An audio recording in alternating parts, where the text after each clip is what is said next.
Lovely. It's a beautiful office. It's too loud, but maybe it will go off when the light comes back. It's okay. Then we get Beautiful arch. Yeah, I mean, this was my choice. I wanted culture to be shown. So Lahore, it says Lahore, NIC. See, like there's the truck art is the Truck main art thing is there. always.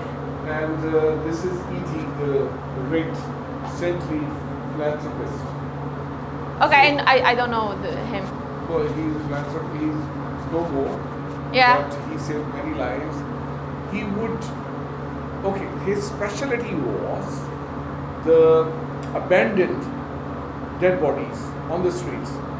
He would take them to his home morgue, wash them up and bury them himself. Wow. Especially little babies which were left.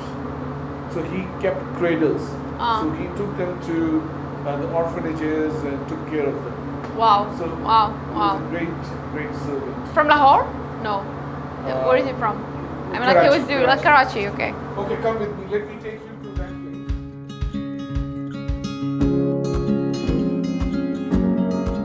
Dear friend, she runs this thing called Circle. Please say hi to Sara. She's our guest from Hello. France and Morocco. Yeah.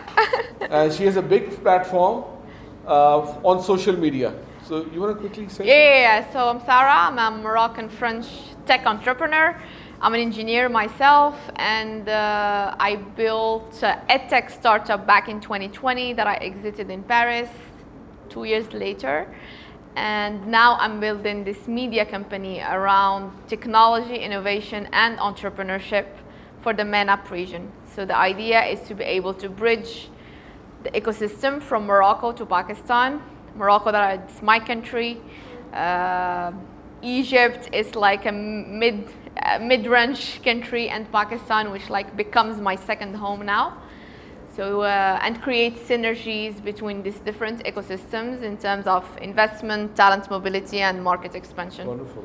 So that's what we are doing. And for Pakistan, I want to contribute a little bit more to create like also alternative media, because unfortunately what's coming out is only negative, but there is so much more.